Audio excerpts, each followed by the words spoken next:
Imana bituma tubona ko inkuru yiwe irenze nuko iwe mu Mana bwiwe ibona mu yahindutse. Amen. Ibindi bihinduka ibintu nyine bidafite ubusa ariko iwe murahindutse. Amen. Kandi intego yo guhinduka umuntu yahindutse kugira ngo tugweme abantu tugire umwana.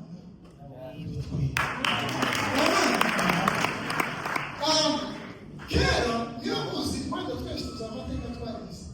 Kera abantu baramwe ibishushanyo cyangwa izindi mana ngo byeze bigera iyo babeho bafite intambara ngo bazaga bafata umwana w'umwana bakavuga ngo zana uwo mwana umutambe, numara kumutamba kugira ngo igihugu kibone amahoro nituje mu ntambara tubashe gutsinda.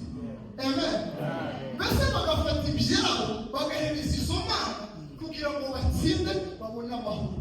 Ariko ahantu Kristo iburese nuko iwe yafashe ubuzima bwe. Imana iyo noneho ifata ubuzima bwawe irabutanga kugira ngo ubone amahoro. Aho kandi inkuru yiwe izitandukanira n'izindi nkuru z'Imana zose. Amen. Ikindi kandi ahantu iburese ikomeye n'amatangisi. Iyo abantu babyara ku isi ikintu mucunga cyane twese twarabuze abantu bose gucana. Umubyeyi aba afite umwana mu nda, umwana ariho arya ibintu umubyeyi arya ari mu buzima indani. Umubyeyi yamubyara akamukura mu buzima hano mu nda akamuzana mu isi, handi ashobora kumugeza agapfa. Je yarapfa yangije ku isi y'amafu. Ariko noneho Imana ibera aho iri mu wese tangaje iwe atubyara dukura hanze atuzana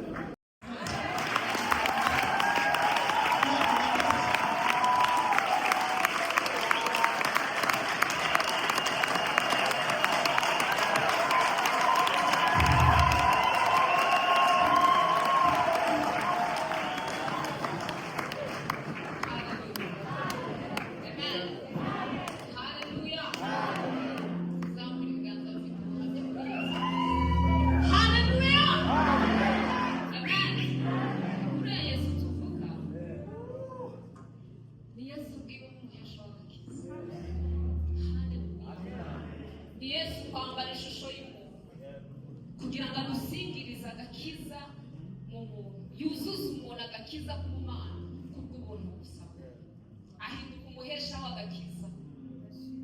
Ibitari bigomba, ibyo tutari dukwiye, yewe n'ibyo byari bukunde ko dushaka uburyo. Gihe cya kera mu isezerano rya kera batambaga ibitambo by'amaturo, ariko ntibashoboye rwose, ntibashoboye rwose. Mu gitondo batubwiye barari kuduha ifunguro, igihe yabahaye igikombe arabwira ngo mugire isezerano rishake mu maraso yacu. Haleluya. Ibyakunze rwose mu bitambo byatangwaga by'amaturo, ariko umwanditsi w'Abaheburayo yaravuze ngo cyakora we ngo yababarijwe inyuma y'irembo ngo kugira ngo atwezeshe amaraso ye. Haleluya. Icyo Yesu yakoze yahindutse umunzani w'icyo yaratuzaniye, ubugingo yaratuzaniye yabwigerereyeho, yahindutse igipimo cy'icyo yaraje gukora muri we. N'uwiteka ryose imbabazi z'imizi iteka ryose. Haleluya. Dawidi yarabisobanukiwe muri Zaburi ya 63 aravuga ngo izo mbabazi nizo kwishimirwa rwose kurusha ubugingo, kuko ubugingo ni bwa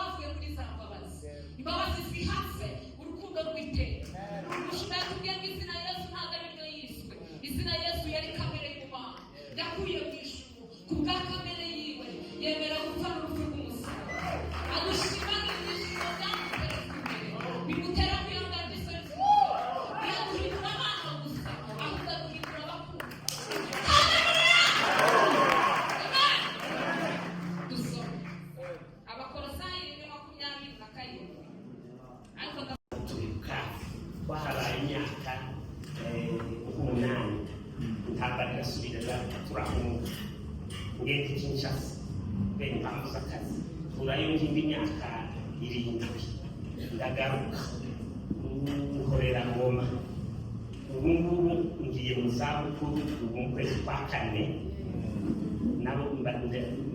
nabonye pansi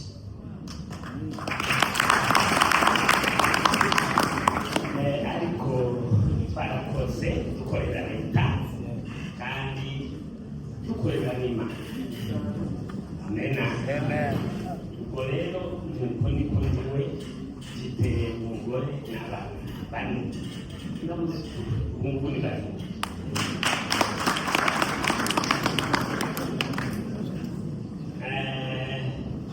Ntuye Goma rero nagira ngo mbabwire iki kintu rero uko ndacyari kuvugaho amakuru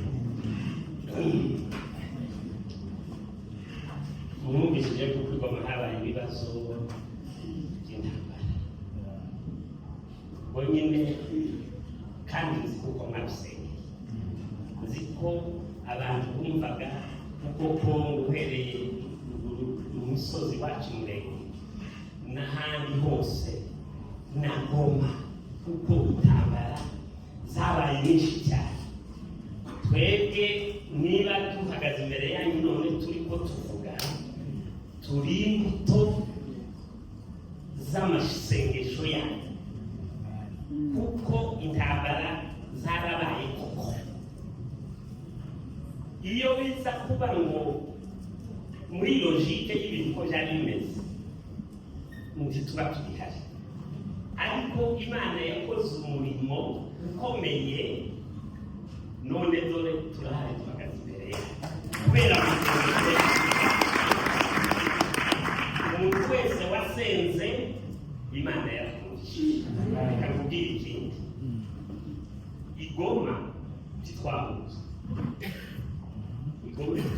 abantu usabire bahunze nk'abantu bahunze iwacu muri burya 2012 2018 iwacu baseruka inka zinyagwa amafatwa abantu bagahunga bamwe batugeze turabakira i Goma none ngo babone intambara ziritugatuga bakagira ubwoba.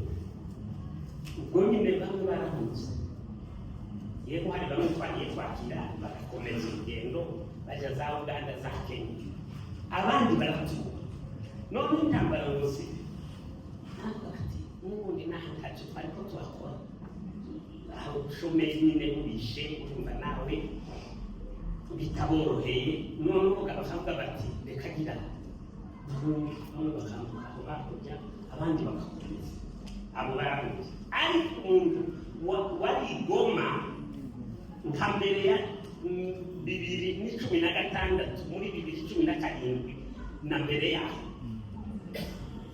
Imana yamwituriza umutima igushyiramo amabuye bitugera turonse twasiba uziko cyo cyabaye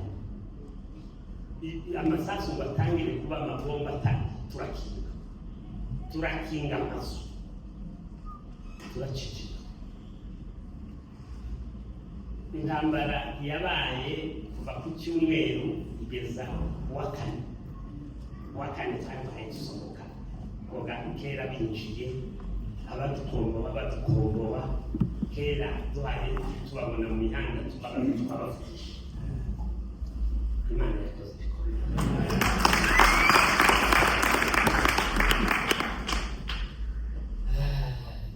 iyo byibuse n'umuzaniye kabuze twari twabaye kubera kuri mubiri ukwiye gupfa twari twabaye bituma tudahunze. Ariko uko nyine n'Imana yabumwe umusaruro nuko nta muntu n'umwe wacu wapfuye, nta muntu n'umwe. Imana yakoze ibitangaza uko niko byagenze muri Goma n'ubu twahatuye ubugaho turi mu mahoro akorwa ya amasasu mbere Goma yagiraga ikibandi cyashize bijya hasigaye ibisigisigi by'abantu bajya muza mwumva ngo wazalendo n'ingabo za FARDC zatsinzwe noneho zinjira mu basivile zirihisha kandi zifite indwara noneho babasonza bakagenda biba nijoro amaze patrouille kabarona ubu amahoro yose ubwibyi bumaze gushira n'ibyo ugomba kwiga nabyo ni gake cyane ariko ko barabanutaragize pepe ku buryo Goma yari ikibandi nza nibuka njyewe muri 79 naraharaye mpaye Kinshasa nibwo nari mu ishuri rya university Bukavu ababyeyi barambwira ngo bigomba kugenda neza ngo hari ikibandi ngo bazabiba ngo haba abandi muri 79 ngo nabyo kuva icyo gihe n'ubu byari byararize ariko ubu bitangiye gushira Imana biratugenderera aya iwacu sinayamenya kuko numvaga siyo ndi umuturage wa Goma nagiraga ngo uvuge gutya nagiraga ngo uvuge ngo uko bimeze kose ko turasengera kize ibibere biriya bintu bizungurusa abantu aho bari hose mukomeze musenge muzaboneka n'ubuvira Imana izakubakuriho kandi iyo tuganira n'abayobozi turi kumwe iyo tuganira nabo baravuga bati niyo priorite niyo tumbero niho duhaye mukomeze musenge kandi reka mbabwire ntiyabe gusa gusenga umusanzu wanyu ni mu buryo bwinshi mukore musenge ariko no gukora kugira ngo abantu b'iwacu baramiriwe batabariwe mu buryo bumwe cyangwa ubundi sosiyali kugira ngo kuko bari mu kondisiyo agoye cyane amasoko yarafunzwe ibintu bimeze neza nari ngiye gusoma ariko ndabizi nagiraga ngo mbabwire gutya urukundo Imana yaratukunze nubwo turi mu bihe bigoye Imana yaratukunze Imana ntizisubira yaratukunze uko niko bimeze urukundo rwacu rero ndavuga gusiverse muri Yohana urwandiko rwa Yohana rwa kuri 4:19 niho nari ngiye gusoma haravuga ngo ngo turamukunda ngo kuko ari wowe wabanje tumukunda kuko ari wowe wabanje urukundo rw'Imana tukigwikuyeho kandi tunabyifuza ariko nshatse kubabwira no kubumuriza nkubwira ngo urukundo rw'Imana rurimo urugumemo uruhagararemo urukorere Imana yaratukunze tizivuguruza icyo yagenze ubuzima bwawe ndangije uvuga ngo mbere kose sinaje mwifuza naje ndendereye kuko mwumva nyine umushomeri ndavuga ngo reka nsimbe ndebe nk'utwanjye hirya no hino none nukuba kwita urubanza ko ndatekereza mu minsi iri imbere none navuga n'icyo twobipanga kaza nyine kwiza kaza nanjye kabaramutsa kuko nanjye bakunda